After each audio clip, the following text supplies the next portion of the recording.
dosen penguji ujian kinerja PPG dalam jabatan tahun 2023. Perkenalkan, nama saya Imam Qurtubi. Saya pengajar Al-Quran Hadis di Madrasah Aliyah At-Tahririyah, Pangpaju, Kecamatan Mudung, Kabupaten Bangkalan, Jawa Timur. Sekaligus peserta PPG dalam jabatan mata pelajaran Quran Hadis LPTK Curug Bengkulu tahun 2023. Pada kesempatan kali ini saya akan mengadakan kegiatan pembelajaran untuk memenuhi uji kinerja PPG dalam jabatan tahun 2023. Untuk lebih jelasnya, berikut kegiatan pembelajaran. Mohon kritik dan saran agar kegiatan pembelajaran bisa berjalan dengan lebih baik. Wallahul muwaffiq ila aqwamit thoriq. Wassalamualaikum warahmatullahi wabarakatuh.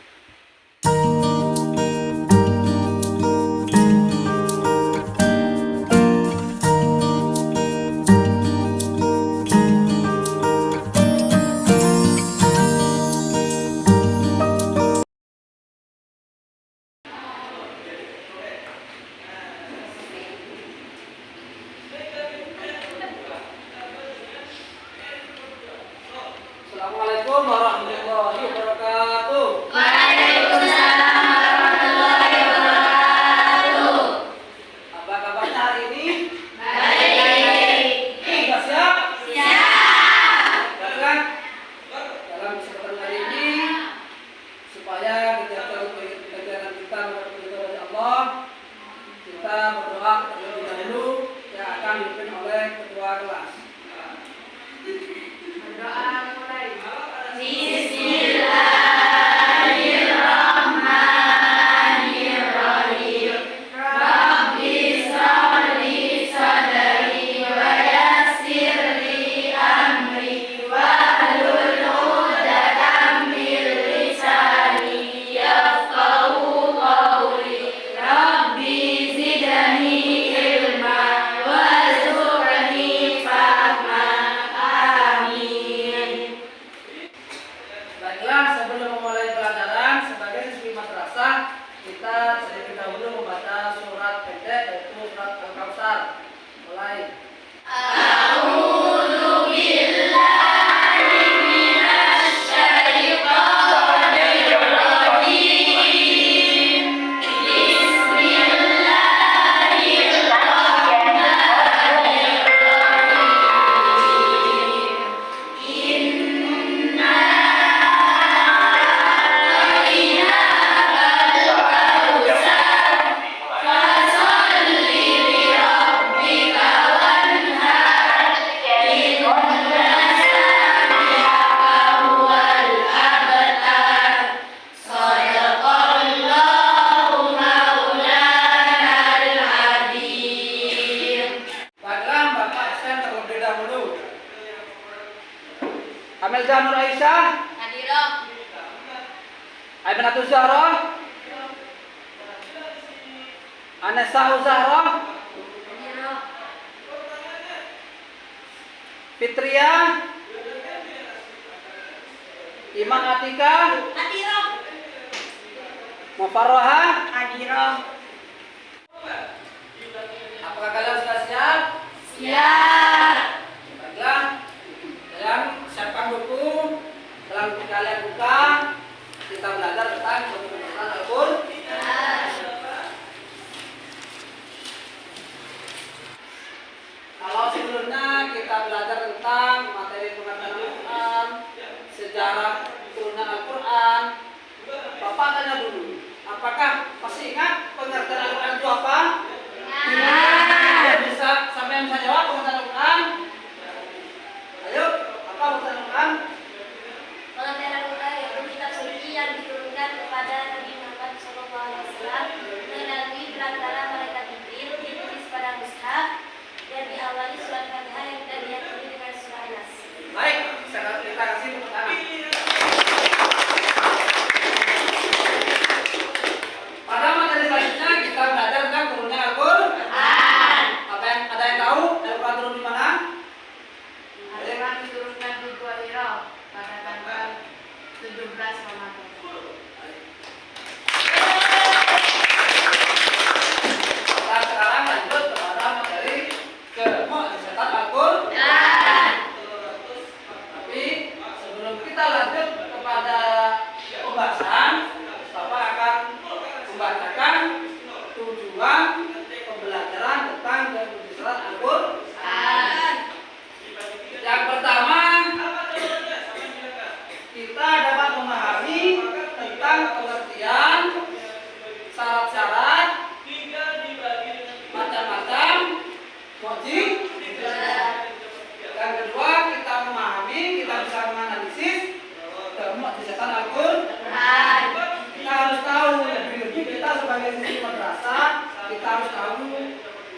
Al-Quran dikatakan mukjizat itu seperti apa? Nanti kita bahas. Selanjutnya kita bisa menyajikan contoh kemukjizatan Al-Quran. Kita teliti, kita kaji ayat Al-Quran yang mana yang menyajikan tentang kemukjizatan Al-Quran. Yang keempat, kita harus memiliki rasa cinta terhadap Al-Quran sebagai pengembangan dari pemahaman tentang kemukjizatan Al-Quran. Baik, sebelum Bapak memberi tugas, Bapak akan memberi tayangan tentang kemukjizatan Al-Quran. Assalamualaikum warahmatullahi wabarakatuh. Selamat berjumpa kembali dengan saya, Guru Abdul Hafiz. Pada kesempatan kali ini saya akan membahas tentang kemukjizatan Al-Quran.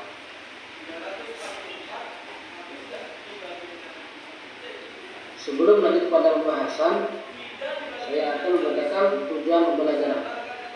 Yang pertama, yang kedua, menyimpulkan materi tentang pengertian mukjizat, syarat-syarat mukjizat, macam-macam mukjizat, dan pengertian ijazah Al-Quran dengan baik. Yang ketiga, menyajikan contoh-contoh dari mukjizat Al-Quran. Yang keempat, mengamalkan rasa cinta terhadap Al-Quran sebagai cerminan pemahaman kemukjizatan Al-Quran.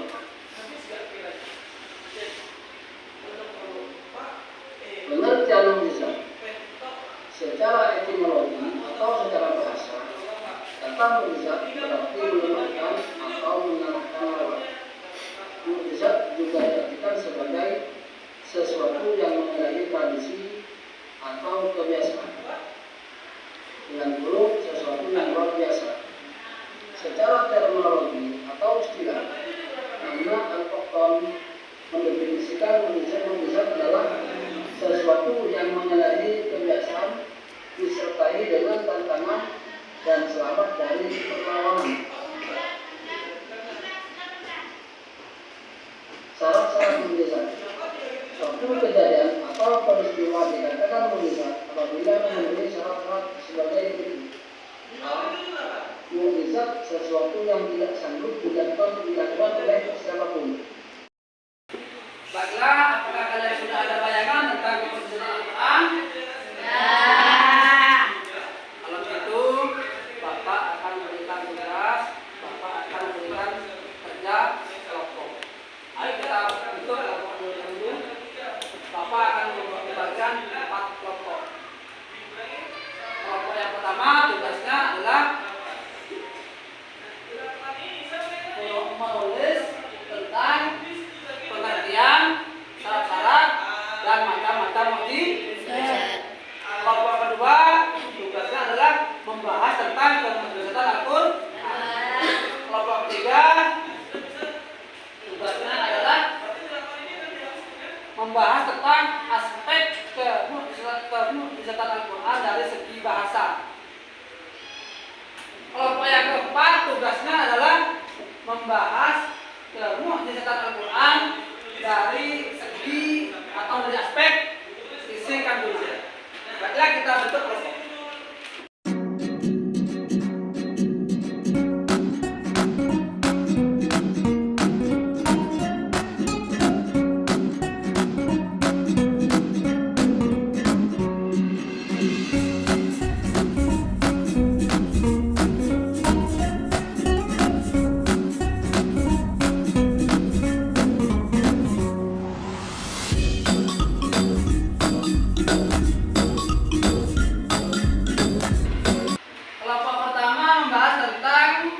Pengertian, syarat-syarat, dan macam-macam mukjizat.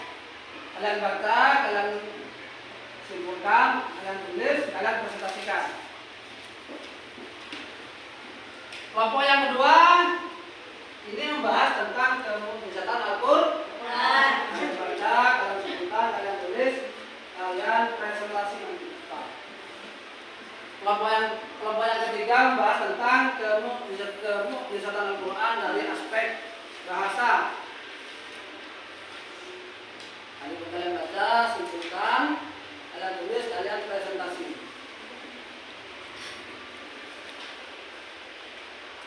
Kelompok yang keempat membahas tentang kemu'jizatan Al-Quran dari aspek isi kandungan.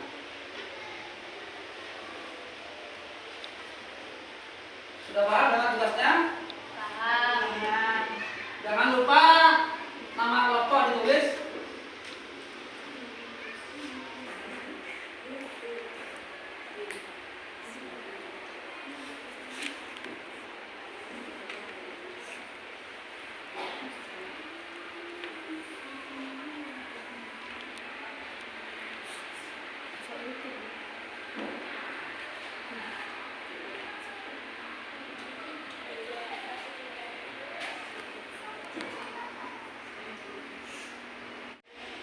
Baiklah, ada yang sudah selesai? Sudah. Ya, kita tampilkan dulu dari kelompok 1 sudah? Sudah. Baik, presentasikan di depan.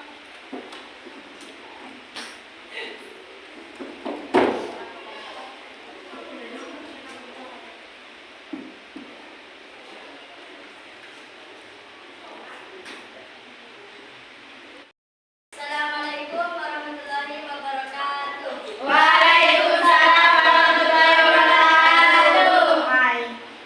Kami dari kelompok 1 akan menjelaskan tentang pengertian syarat-syarat dan macam-macam kemukjizatan.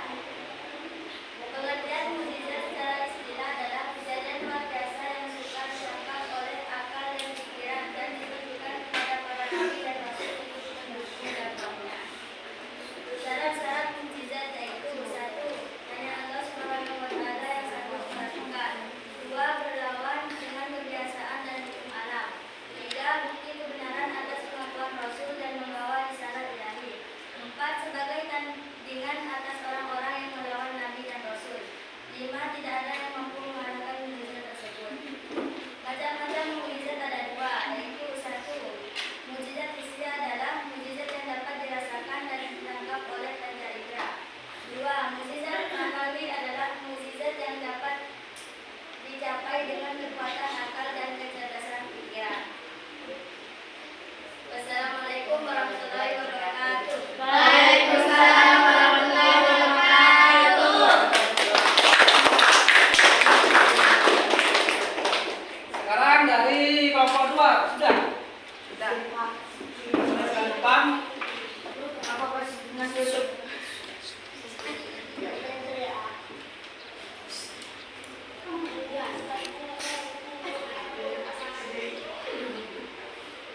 Assalamualaikum warahmatullahi wabarakatuh. Waalaikumsalam Warahmatullahi wabarakatuh. Kami dari kelompok 2 akan membahas tentang kemukjizatan Al-Quran.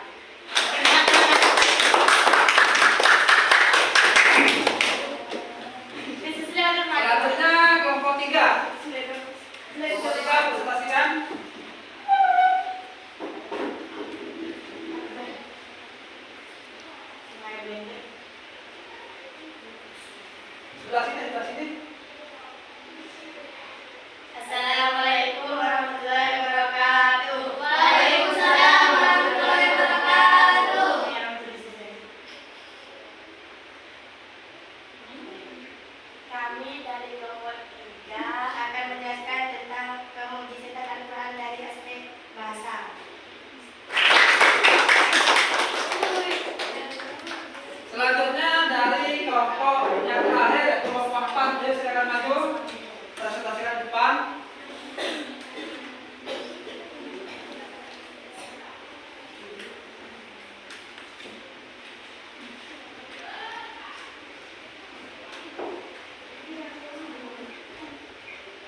Ungkapan Al-Quran tentang isyarat ilmu pengetahuan telah dibuktikan oleh penelitian para ahli.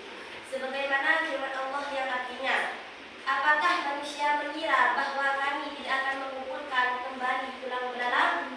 Bahkan kami mampu menyusun kembali dari jemarinya dengan sempurna. Quran Surat Al-Qiyamah ayat 3-4. C. Mencabut buku-buku dan undang-undang yang bersifat universal. Al-Quran berisi lengkap tentang buku-buku dan undang-undang yang mencakup seluruh kehidupan manusia. Al-Quran merupakan puncak kesempurnaan dari agama Allah yang diwahyukan kepada para nabi terdahulu. Assalamualaikum warahmatullahi wabarakatuh. Waalaikumsalam warahmatullahi wabarakatuh.